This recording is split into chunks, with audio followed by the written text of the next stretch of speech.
Yes, Razorback Therapy, episode 2. Tobias, how we living? L-I-V-I-N, baby. How about them hogs? How about them? Hey, are we on a roll or are we on a roll? I mean, the pit boss, this dude just continues to break through whatever you want to call it, barriers, ceilings, you name it. When it comes to recruiting, Pittman is breaking through it. We knew when we got him, man. We knew that was going to be one of the things he would bring with him. And man, has he delivered. I mean, we've had 6 or 7 guys commit just in the last week and a half. For 4th of July, had a couple fireworks, had a big-time playmaker in Micah Tees, had a big-time O-lineman in Paris Patterson. We're going to talk more in depth about both of those guys as we get into this episode. But before we do that, let's just look at this 23 class. I mean, they are the number 6 class in the country. I know, before anyone tells me, there's a long way to go. It's probably all going to change by the time we get to National Signing Day. I don't care. As of early July 2022, the Arkansas Razorbacks have the number 6 overall recruiting class for the football Hogs. I mean, let's look at them, though, because I have a little concern that I want to just bring up to you, Tobias, see what you're thinking. But just generally speaking, is there anything that you like about this class? I actually got it pulled up here on my computer. I'm looking at it as we go. I got a whole list of things I like about this class. I mean, that was one of the things, like I said, that Pittman, brought to the table was his ability to recruit and go and not just get the players that we would expect to get, but get the guys in here that we didn't ever have a chance to get before. And that's what I'm seeing with this class. I'm seeing names on there that otherwise we wouldn't have seen in the past. Yeah, I mean, you look at the top, you got Luke Haas. He was originally committed to OU. We flipped him to us, then followed by the number 1 in-state player, Shamar Easter, coming from Ashdown, Arkansas, another tight end. And that kind of brings my question. Yes, we're the number 6 class. Yes, we've got, according to 24/7 Sports, I think our overall average per rating, I can't find it, but it's pretty high, as expected. But my question to you, Toby, is 3 of our top 6 recruits are tight ends. And, I mean, you only play so many tight ends at once. And how does that change how you feel about the class, knowing that the top part of it is being boosted by 3 guys that play tight end? So you got to scratch your head, right? You're thinking, why would this class have 3 tight ends? Mm-hmm. But not only that, Trey, a question on the existing roster, why would you move Knox to tight end? Mm-hmm. And you start to look at the scheme that Briles is putting together here, man, and I really think you start loading up them tight ends and allowing Rocket to get the edge and get outside a little easier. And then some of those guys block down, get to the next level. I mean, when you look at some of these players, man, like, I get it. Yeah. I understand. I mean, I don't dislike the strategy. I like where they're headed with it. Well, and the more tight ends too, I mean, would you agree that can help in pass pro as well? As far as blocking and pass protection, at least with getting a chip on an edge rusher or something of that nature. Yeah, I mean, it just gives you more targets, especially when you got guys like these that can catch. And, when you got just so many weapons back there now, and you just look at what they're doing. I mean, obviously that tight end was a big focus for them this year and as they go in their recruiting. And, that was all I could come up with, man, was just you're going to see some scheme changes and really gravitate to, I think, more of that 2 tight end look. Well, and I like that 2 of our top recruits coming from Oklahoma. We're basically fishing in the Sooners pond and catching some big fish that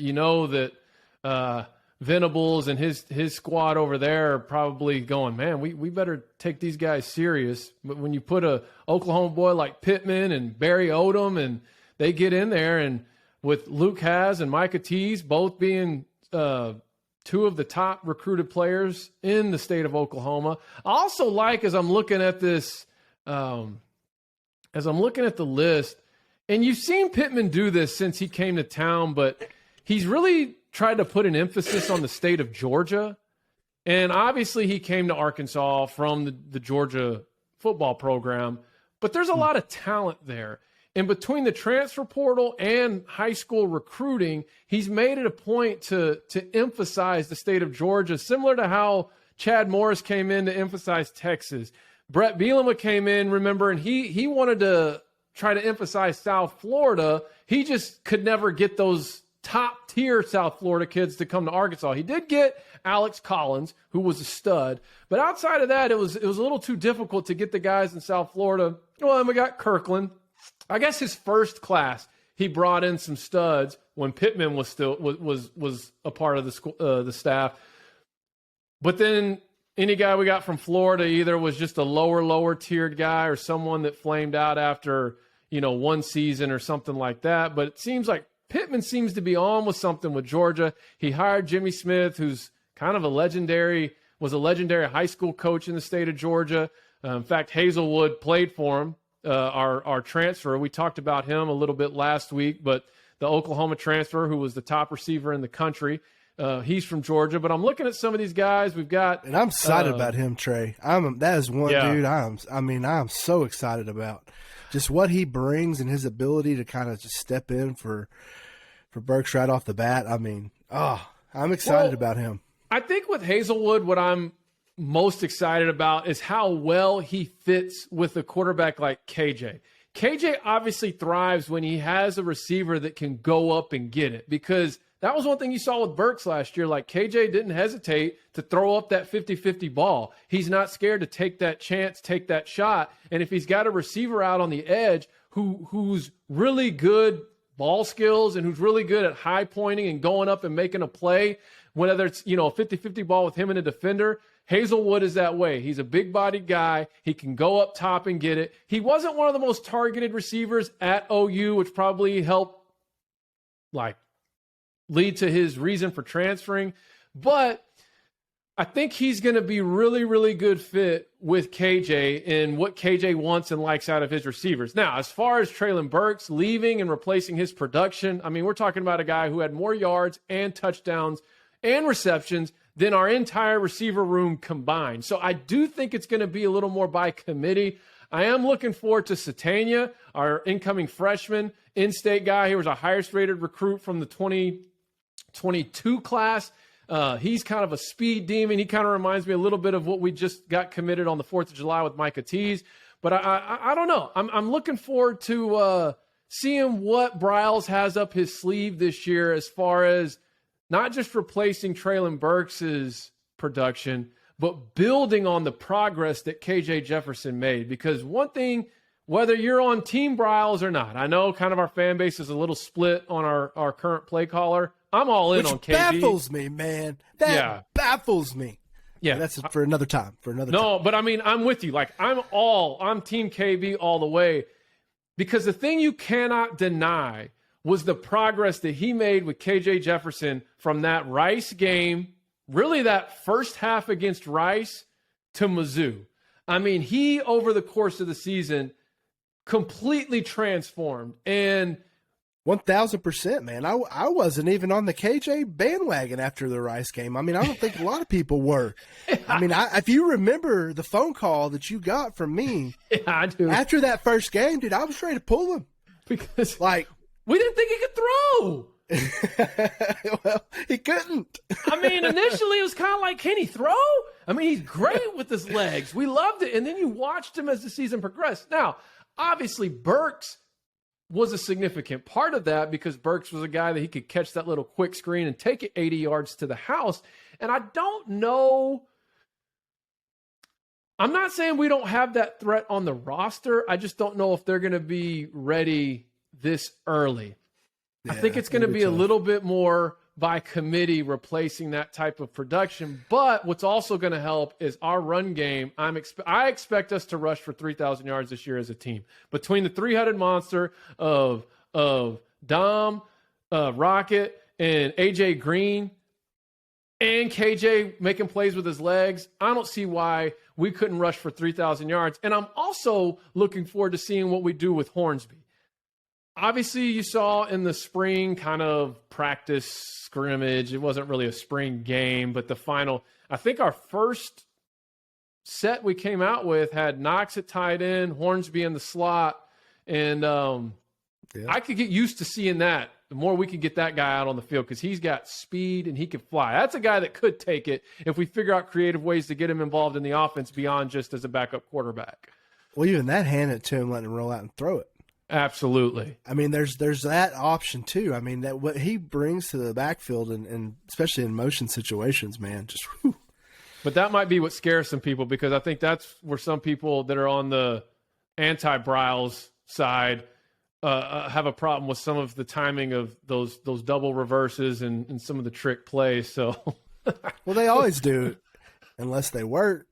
Then everybody thinks it's the greatest idea, you know? Exactly. That's the Hog fan base. But I digress. I do like how we're putting an emphasis on Georgia in recruiting, and we're having success there. Obviously, our staff hires are helping with that. But something else that caught my attention, Toby, that I was looking at, and I used to look at this a lot with Bielema as well, is how are we filling out kind of the bottom of our class? Because, look, we are recruiting at a high clip.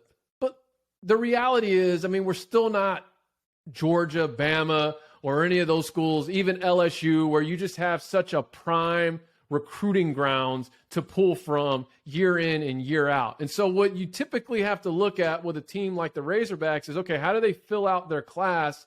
And then how are they going to develop those guys they fill out their class with? Can they keep them for 3 or 4 years? That way, when those guys get to their redshirt junior, senior years, they're playing just as well as a 5-star sophomore. You know what I'm saying? So they may not come in and be able to contribute as quickly as some of the guys that Bama's going to sign or Georgia's going to sign. But after being in a system and developing for a few years, they begin to contribute at the same level. And so what I've been looking at is some of these guys more towards the bottom of this class.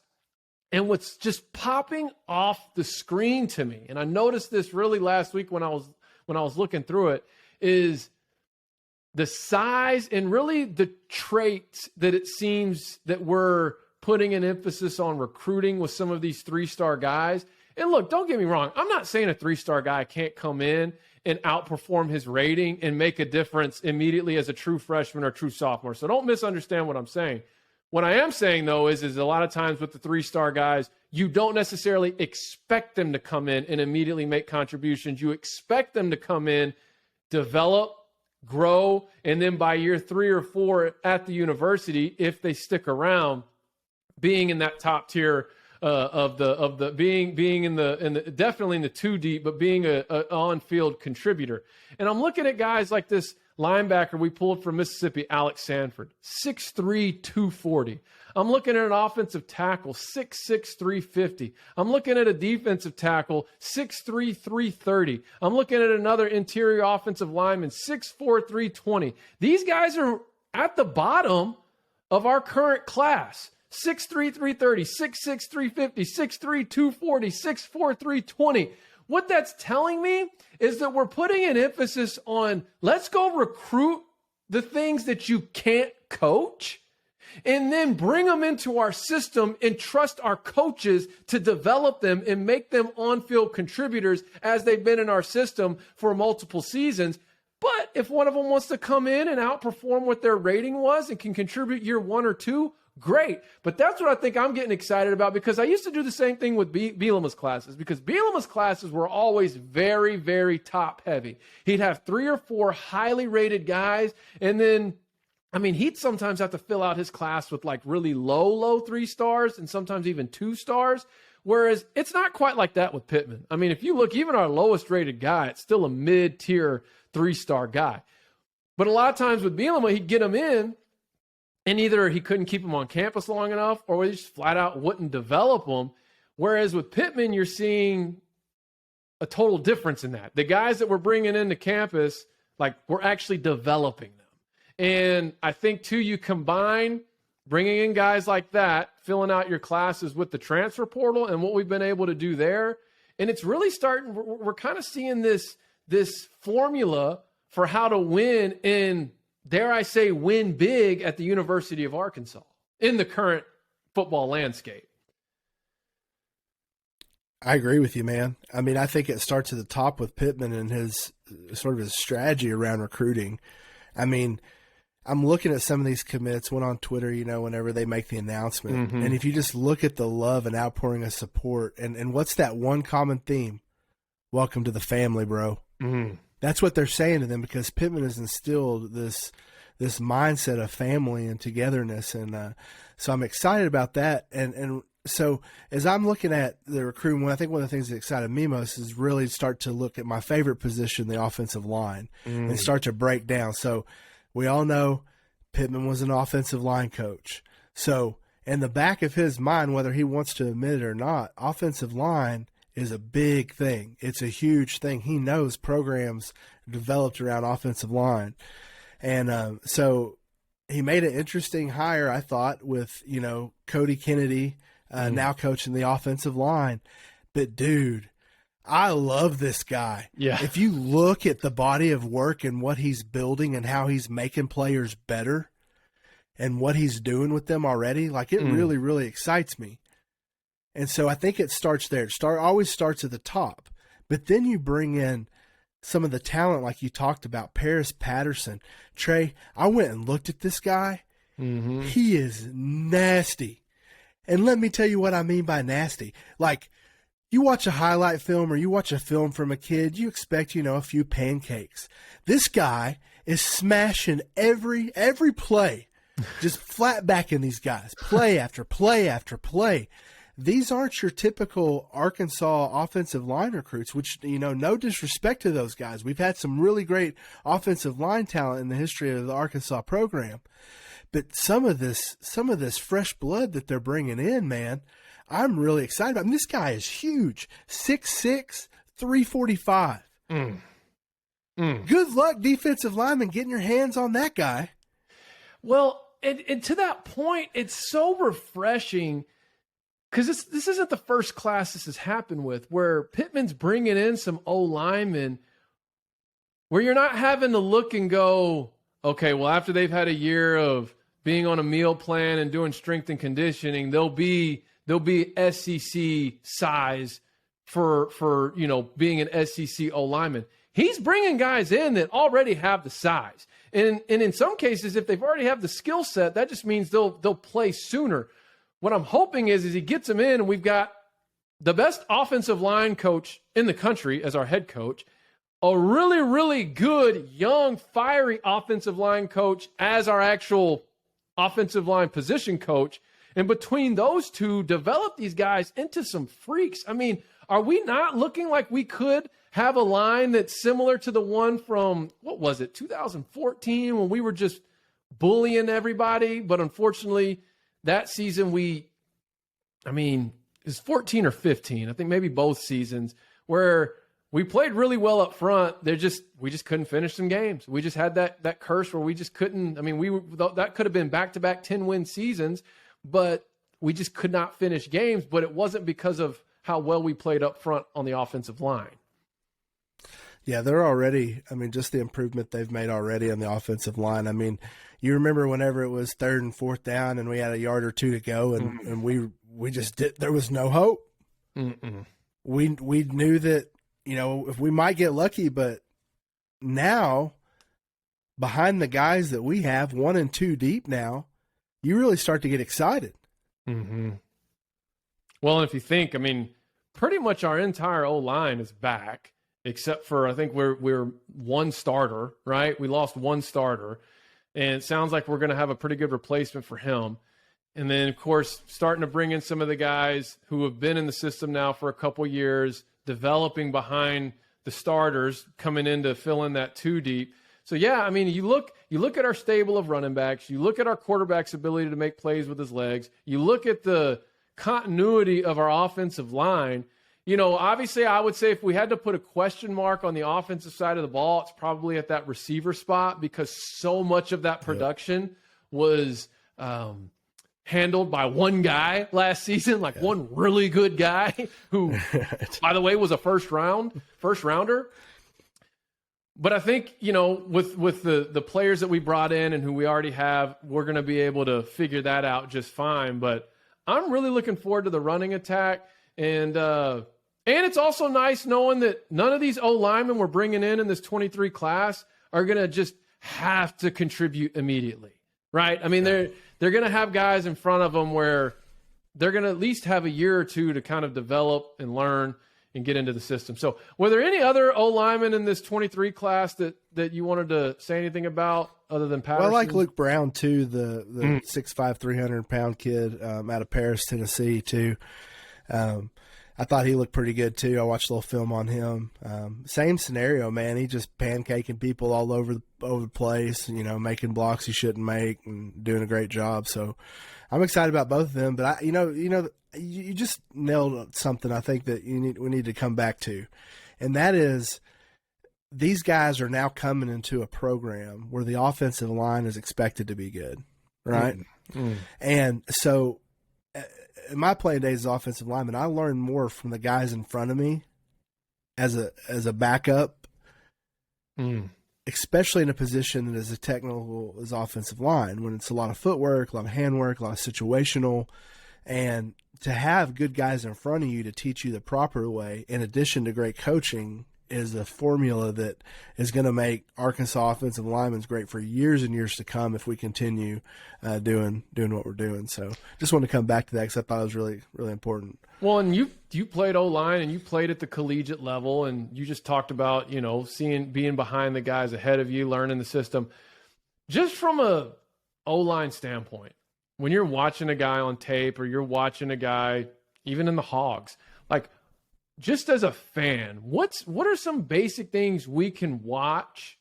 Talk to me like I'm in elementary school to really see, okay, is this offensive lineman, is he doing his job? Is he, for lack of better terms, is he any good? What are some things as someone who played at the collegiate level on the offensive line? What are just some basic things to look for and watch for? Yeah, so I think first and foremost, you look for sort of momentum on the line. So right off of the snap of the ball, are your guys getting blown off the ball? Are your guys getting blown up in the backfield, or are they getting movement? And that's what you've seen in the transition from Arkansas. Arkansas's offensive line, prior to Sam Pittman, weren't always the fastest off the first step. So a lot of times they were getting pushed in the backfield, right off the bat.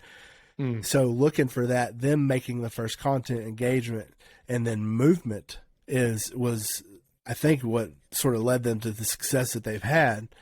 Other things you look for is, are they coming off? So for instance, really great offensive linemen, a lot of time will block two people, they'll scrape off and go to a linebacker. So are guys getting to the second level? That's another thing you'll notice with Pittman's lines. They get to those second levels, they get on linebackers, and then the third thing is, how do they do an open field? So if there's a screen pass, or if there's some pulling, and guys are pulling to make blocks, kick guys out, what's happening on that? Who's winning those battles? And you kind of you look up front, man, because that's what I love about the offensive line. There's 1,000 things going on in different places throughout the field in a single play. But every play is a war in the trenches. And that's what I love about watching O-line, D-line, man, because those guys are out there slugging it out. Yeah, and I once had a coach I was talking to, because I said, hey, when you're just watching the game as a fan, what do you watch? He says, the line. And I said, okay, so tell me that, because typically as just a casual fan, you usually are looking at what? The ball, right? You watch the ball, and that's the ball goes to the quarterback. You're looking at the quarterback. If the quarterback throws the ball, you watch the ball. Who's he throwing it to? And he's like, no, I look at the line. I said, okay, more specifically, what do you watch? And he broke it down so simple. He said, well, I just look and see, okay, what way does it move?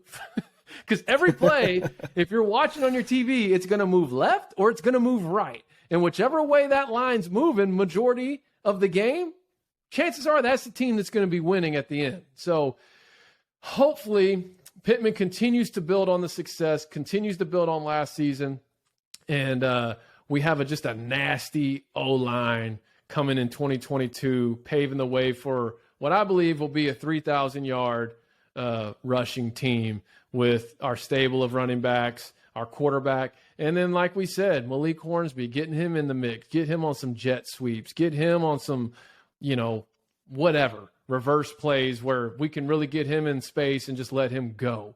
So, all right, we got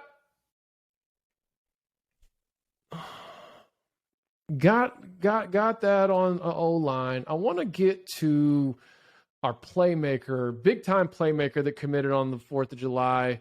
If you were out on the lake, if you were watching fireworks, if you were just hanging with the family out by the fire, you may have missed it. If you were kicking a few back, thinking about why you drink, which, by the way, we got that coming up later on in this episode, you may have missed it.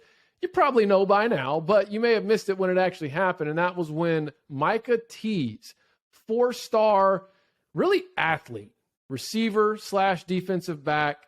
The Hogs are recruiting him as a receiver. Some projections have him with a higher potential on the defensive side of the ball. He's from Booker T. Washington, Toby. That's where we got Felix Jones from, same high school in Tulsa.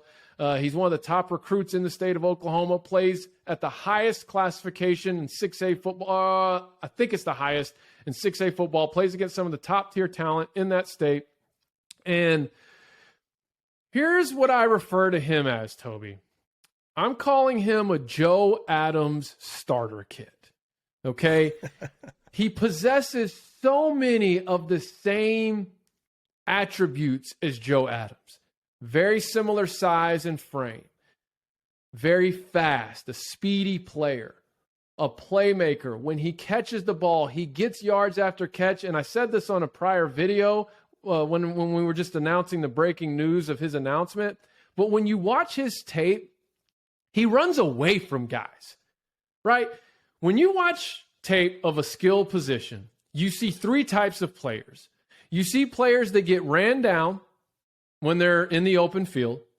You see players who don't get caught when they're in the open field. And you see players who run away from the defenders when they're in the open field. How do you tell the difference? Well, the ones who get caught, obviously they get ran down. The ones who don't get caught, it's kind of like the defender and the runner stay in the same place the whole way down the field.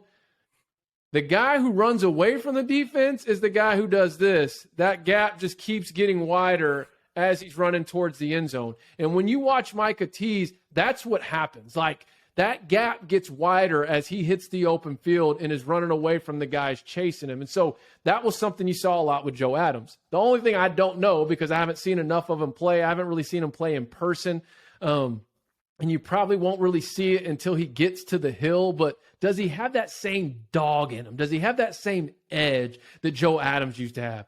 Joe Adams was just never scared. He didn't back down from anybody. He wasn't scared to talk trash. If somebody tried to talk trash to him, he was giving it right back to him. I mean, there are a lot of times with Petrinos having to pull him out, getting him to calm down. But, that was the edge those teams had and why they were so successful. And I'm telling you, if he can bring that along with his skill set, I think we might have another Joe Adams 2.0 possibly on our hands, because he can also make plays in the return game, and just like Joe Adams did. And I think we're starting to see a little bit of a trend here with Kendall Briles, and I'm calling it the Briles effect, because if you look back early in Kendall Briles' coaching career when he was at Baylor, he had a certain prototype at receiver that those guys brought in. And some of you might remember some of these names I'm about to rattle off, but if you don't, Google them, because they were highly, highly productive receivers at the collegiate level, and some of them went on to not just be drafted, but a couple of them were first-round picks. Guys like Kendall Wright, Tevin Reese, Corey Coleman. Corey Coleman was a first-rounder and a Bolitnikoff Award winner, and K.D. Cannon, who was a 5-star, I think one of the first 5 stars that Baylor landed in their recruiting history. But these guys were all highly productive at the collegiate level. And all of them were like 5'10", 5'11", 180 to 190. That's what you've seen a handful of those guys coming in since Briles has been here. Guys like McAdoo, Satania, who are on campus now. Micah Tease is in that same sort of prototype where they can run by you, they can run past you. They're a threat to make a play after they've caught the ball. And if you remember some of those Baylor teams, I mean, they were leading the nation in total offense. They were leading the nation in scoring. And it was behind receivers like this. But then there would also be a guy on the field like a Josh Gordon, a Terrence Williams, and Antoine Goodley, who was a little bit thicker, maybe a little bit taller, maybe like a 6'1", 6'2", maybe between 2 and 215. And that's where I think about guys like Jaden Hazelwood, guys like Ketron Jackson. If you want to go back in recent Hog history, guys like Greg Childs, right? I think with the combo of Micah Tease, Isaiah Satania, and Ketron Jackson, that's a trio that on paper, which it's just on paper, you have to actually see how they play when they get in the game, but on paper, they very much resemble Joe Adams, Jarius Wright, and Greg Childs. Now, they're not all in the same class, but they all will be playing at the same time, at least for a couple of seasons together starting next year. And I'm just curious to see if we can find some magic like we had back in the early 2000s, back in the Ryan Mallett days, Tyler Wilson days, where they were just slinging it all over the yard. And then, oh, by the way, Toby, back to your point, we also had two tight ends that were pretty dang good in DJ Williams and Chris Gregg, right? So we had a lot of options to throw to. Yeah, and I don't want to sit here and just live completely in the past, but I can't help but see some comparisons. One, to a recent Hog team. I don't even know if it's recent anymore. It was over a decade ago. But a Hog team that won 21 games in 2 seasons, see some comparisons there. But then also from a Briles perspective, a formula that he had a lot of success with in a system that he helped develop. Obviously, it was down at Baylor, but seeing some of the same prototypes that he had at Baylor starting to come through at Arkansas. And I'll never forget, kind of a funny random story, but just kind of shows you the philosophy. My granddad, who played at Baylor, was sitting with Art Briles the week before they played Michigan State in the Cotton Bowl. And my granddad asked him, why don't y'all run any double moves? I don't ever see your receivers running any double moves. And Art Briles basically said, we got too much speed for double moves. We don't need to run double moves. We're too fast. And it kind of shows you, and I kind of paraphrase there. I don't know what the exact quotes were, but I think that's what we're putting a premium on is, hey, let's get some guys in here that can run past guys, make plays in the open field, pair it with a bigger body guy like a Hazelwood or a Jackson, and let's see if we can make some magic happen. Yeah, I agree, because when you got a quarterback like KJ, man, he needs some short options. But that's where we got lucky a little bit last year, man, is just throwing that deep ball, letting somebody go get it. And, that guy was Burks. Yeah. And now he's not there. So who's that guy going to be this year? That's what I'm excited to see.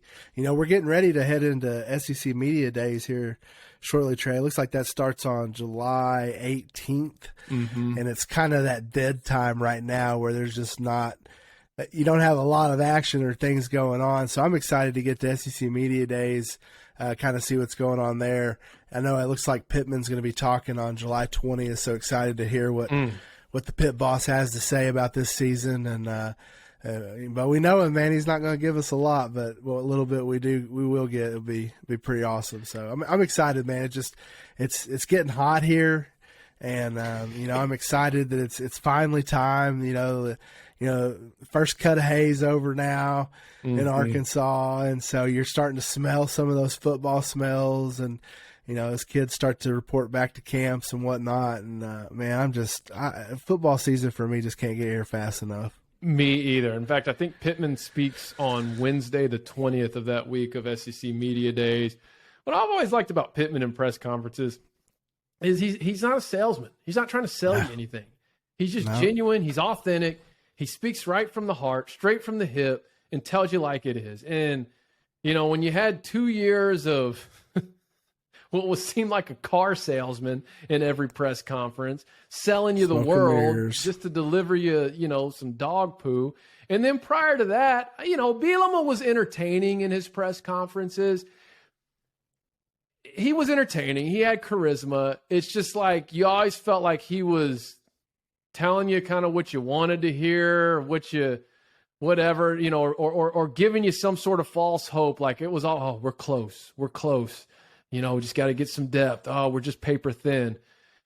Pittman just gets up there, man. He what I love about Pittman's press conference? Every time they ask him a question, he looks like he is searching his soul for the most honest answer he can formulate. And then he'll speak it. That's why he's not in a big hurry, because he's trying to give you an honest, sincere answer. And I love that about him, man. I think that's what the state loves about him. I think that's why people are so excited for this season. Mm-hmm. Well, Toby, what do you think? There is one more recruit I want to talk about, but before we get there, I want to ask you, we're going to do a more in-depth preview of the season, but could this be the first season since 2011 where we eclipsed that 10-win mark? I think it could be. And the only reason why, Trey, the only reason that I say that is because for the first time since I can remember, the schedule is actually on our side. Well, to that point, we've got 7 home games this year. That's huge. It's huge. And then your tough ones you have at home as well, which, some of them road wins should be maybe a little easier, but we got Bama at home. Yep. Which I think that's the game I got circled. That's the biggest game to me. I know everybody will say, "Oh, one game at a time," and yeah, you do. But everybody's got Bama scheduled. They got a big old red circle around it because I do too.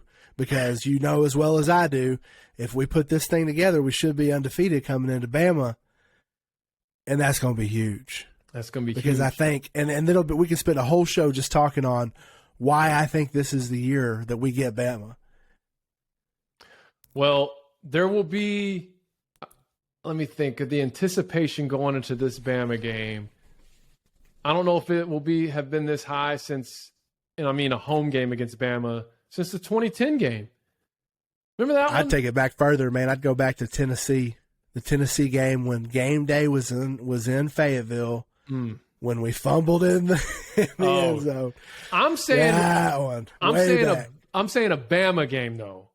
I'm saying anticipation for a Bama game coming into Fayetteville since 2010 when Mallet hit Ronnie Wingo on that wheel route in the opening drive, and the place just went nuts. Now, we ended up losing the game, but it was like a 24-20. I don't know. I'd have to go see the final score, but I think it was like 24-20. But there's definitely going to be some anticipation. Now, do we play the Aggies first, though? I believe so. Do you remember? I have to look at the count or at the schedule. I'm going to look it up right now. I'll have this thing memorized here in a couple weeks. But yeah, you got A&M on the 24th, the week right before. So that's going to be that's no slouch. No slouch. I'm just saying you got the best chance to be there. And I'm telling you what, if you roll past A&M and you're still sitting undefeated come Bama, there ain't no reason. Yeah. ESPN, go ahead and schedule the buses, man. Y'all need to be there because you're going to have one pissed off state if y'all hang it up on us and don't come for Alabama if we're undefeated, because that just ain't right. Well, I'm already getting some other thoughts on the schedule that I'm going to save because we're going to do an episode more in depth. But there is an away game I'm a little concerned about. Don't be. But we'll talk about that in another episode. Last guy I want to talk about, Toby, and then we can get to why you drink, and then we can get done. I want to bring up Malachi Singleton. He is our 4-star quarterback from the state of Georgia, committed for the 23 class. He competed at the Elite-11 finals last week, and I just wanted to give some of my own thoughts about this kid. I don't know how many of our listeners have had a chance to really dive into him and kind of how he plays and what type of quarterback he is, but Pittman even said in his initial press conference that he was going to put an emphasis and a priority on a dual threat quarterback. He said that from the jump. And obviously so far in his recruiting and even just with playing KJ, he brought in Felipe. Felipe didn't do a lot of running, but Felipe could do enough running to get the job done. But I was also more of just needing a seasoned guy to come in and help get this thing started. But you see KJ, you got Hornsby. Oh, can I make a Felipe thing real quick? Yeah. This is something. So I was listening to one of the Hog Pods this morning, and one of the things that KJ was on there, he was the guest, and he was saying that Felipe coming in really taught him about being calm under pressure. And man, Felipe was a player, man, and come in and learn. Like, it goes back to what we were saying earlier about offensive linemen learning from those in front of them. I mean, right. we're all kind of scratching our heads, but I think that was definitely the right move. Anyways, didn't mean to interrupt you. Continue. No, we're good. So Singleton, he's from Georgia. This kid is about 6'6", 225, Toby. So imagine that, a 6'6", 225 quarterback at the Elite-11, which if you know me, you know I don't put too much stock into that, because pretty much every year they've had the Elite-11, you get like one, maybe two guys that actually go on to live up to that type of hype. And then everyone else that was there, whatever. But Singleton was actually one of the more accurate passers at the camp. And Elite-11 is like supposed to be all the top quarterbacks in the country. Now, our precious boy Arch Manning was not there, and neither was the Nico kid that's committed to Tennessee right now. But all the other top dogs, they were there. And Malachi was right there competing with them day in and day out.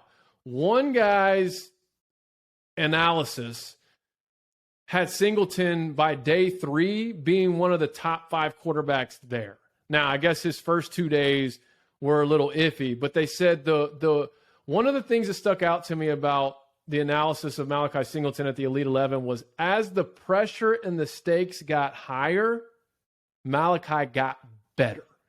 And I don't know if that was just a camp thing or if that's just an innate thing of how he plays, that he kind of embraces the pressure in big moments of situations, whether it's in a game or at a camp or wherever. But that's always something you want your quarterback to have. Now, watching his game film, if you go watch his film, he plays the game very similar to Russ Wilson. And I'm not saying that that's my comparison for him, because I'm not going to sit here and say, oh, a top 5 NFL quarterback who's won the Super Bowl champion, that's who this guy's comparison is. No, I'm just saying, if you watch him at the high school level, how he makes plays with his legs, how he extends plays and finds the guy downfield, he really resembles, what Russ Wilson does in the NFL at the high school, level. But I have a player comparison for him. And Toby, I'm gonna throw a name out there that's gonna take us back a little bit. I'm gonna see if you remember him. He's not a former Hog, but his frame, his rocket arm, his ability to make plays with his legs reminds me so much of this guy when he was playing in college. And then he tested Verdi. No, I'm just kidding. No, dude. Do you remember a guy by the name of Woody Dantzler? Woody Dantzler from Clemson. He ended up going to being a running back in the NFL. He was a return man, actually played for the Cowboys for a little bit, but he was actually the first. This shows you how much the game's changed just in the last 20 years. He's the first quarterback to throw for 2,000 yards in a season and rush for 1,000 yards in the same season. That's like normal, everyday business now. And he's the first quarterback to do that. He has a very similar frame. He looks like a running back playing quarterback. And that's kind of what Malachi Singleton looks like when you watch him play. But man, he's got a rocket arm. He can throw the ball down the field. Obviously his Elite-11 analysis projects him being very accurate, or graded him as being a very accurate passer. He's kind of undersized as far as his height, but he's pretty wide. I really am intrigued to see what this kid looks like at the collegiate level. And he's going to be coming into a very good situation. I think that KJ some will disagree with this, but I think we have KJ for 2 more seasons. Unless he just goes straight Cam Newton this season and you have to go nuts. His draft stock just skyrockets. I do think we have him for 2 more seasons. So in theory, Singleton could come in, spend a year under KJ, spend another year under Hornsby, and then be able to take the reins as a redshirt sophomore. Now, that's assuming Pit Boss doesn't sign some, I don't know, man. Looking at this kid, though, whenever I saw him on paper, I started scratching my head and just thinking, man, this is the future. Like, you could put stock in this kid, and I don't know, man. I'm excited. For me, I want a KJ that's a little faster. I want my KJ to be faster. Yeah, it's like KJ makes up for it because of his size. So he kind of... Yeah.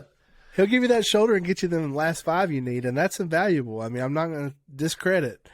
But if I've got to take that away, you got to be faster. Yeah. There's one other quarterback comp I have that's going to be a lot more well-known than Woody Dantzler, if those of you who don't recall or remember Woody Dantzler. I'm trying to stay away from like these elite NFL quarterbacks as comparisons because I hate doing that when you've got a 4-star guy who's not like... I want to know in the comments if anybody's heard of Woody Dantzler. Yeah, hey, yeah. I bet you there's certain people out there to hit us up. Come on, those of you got to remember Woody Dantzler. Like, if you're a pure college football fan, you got to remember Woody Dantzler. He was that dude at Clemson. But honestly, and I'm going to go the collegiate version of this guy, not the current version, but he has kind of, and I don't know if it's because of how he's built, but Dak Prescott. Kind of reminded me of Dak Prescott at Mississippi State. Dak, I think, is a little taller, but they both are kind of that same husky. I think Dak's probably 6'2", 240 now, 235. This kid being 6'1", 225 as a junior in high school. He could still grow another inch or two. He could put on some more weight. I don't know if he needs to. But just that kind of stocky, able to make plays with his legs. That's what it reminds me of. Even Dak, he didn't come into the league with the projection to be the starting quarterback for the Dallas Cowboys, making $40 million a year. He was a 4th-round draft pick, for Christ's sake. He was going to back up Tony Romo for a couple years and then take over. And we all, if you're a Cowboy fan or NFL fan, you know how that all played out. So I'm not saying, he's Dak Prescott 2.0 right now, starter for the Dallas Cowboys. I'm saying his high school tape reminds me of some things that Dak Prescott used to do at Mississippi State. Just like he reminds me a lot of what Woody Dantzler used to do at Clemson. That's it. That's all I'm saying. Okay, Toby, take us into Why We Drink. It's time for our week's version of Why We Drink. Woo! And in case you're wondering, we are still waiting on Justin Moore to holler back at us so we can officially use his song in the intro for this. It's only a matter of time. We still want to get you on, Justin. We still want to talk hogs, man. Like Trey said last time, everybody wants to talk to you about music, and that's great, but we want you to come on and talk about Razorbacks with us. That's right. Today's Why We Drink brought to us by our friends at Sonic, only because that's what I'm drinking today. And so if you want to see your brand featured in Why We Drink, please hit us up. Let us know. Hit Trey up. Let us know in the comments. Email us. Whatever you got to do. And we will help feature you and your product, whatever beverage it might be, right here on Why You Drink. That's so, Trey, right. with that, what is your Why We Drink this week? Oh, man. So if you remember last week, it was just having no hog sports for another, 70 days. I think that's down to like 60 maybe now or something. Dude, I'm going to say my kids. Like my actual kids. What's the middle of summer? That's fair. It's the middle of summer. There's no school. I've got a 2nd grader. I've got a 1-year-old. I've got a 1-year-old and a 7-year-old. And there are just sometimes days in the middle of summer where they drive me crazy. Or they drive me to drink. So I love them. They're my favorite. I wouldn't replace them for anything in the world. I'd do anything in the world for them. But, bro, on this week's Why We Drink, I'm going to have to go out and say my kids. I think every parent in America would sympathize with you, Trey. It is summertime, and that takes me to my Why We Drink, I don't know how y'all are feeling in your part of the state, if you're in Arkansas or if you're not in Arkansas, but man, where I'm at, it is hot as hell. It is so hot, man. We're in the hundreds up here, Trey. Like, I'm dying. I can't even walk from my truck to work without looking like I spent half the day on a slip and slide. I mean, it's out of control, man. Oh, my goodness. And I'm just glad our guys aren't in there practicing already. They'd have to be in the indoor on the AC already because, man, in Arkansas right now, it's hot. Hey, that's I saw a though. map this morning, United States and Arkansas. And at the very top of Arkansas, where I'm located, about north central, about as far north central as the state as you can go, it was red. Oh. And only the counties around us were red, Trey. And they're the hottest. I don't know, man. It's just too hot up here. We need some relief. Hey, this is when that mental toughness can get developed, though, with that football team. That's right. Getting out there in that heat. That's right. I guarantee you, man, come September, out there on the turf, whooping up on Bama or whoever else might be in our way that week, it's going to get hot. Hey, well, thank you for listening to this week's Why We Drink. We will have this every single week. I'm curious to see how this segment plays out when we get into the season, but because there's plenty that happens then. Well, we'll have specific instances. Usually, I can usually find at least 10 in a good game that we play. So we'll be covered, brother. We'll be covered. Well, listen, if you're still watching, please hit subscribe. Please hit like. Leave us a comment. Let us know what you're thinking. Let us know how you're feeling. What's driving you to drink right now? Talk to us about, do you remember Woody Dantzler? What are you most excited about with the 23 recruiting class? What are you most excited about for the 2022 season? And the last thing I want to say is stay tuned, Hog fans. The Pit Boss is not done. Saturday, I think the 9th, July 9th. Expect the Hogs to get some more good news in the form of a 4-star cornerback. He commits at noon, I believe, on Saturday. He comes from Frisco Lone Star, which is the high school program that produced Marvin Mims, who's tearing it up at OU as a receiver. Probably going to be a first-round draft pick next year. It's the program that produced Nick Bolton, if you remember him.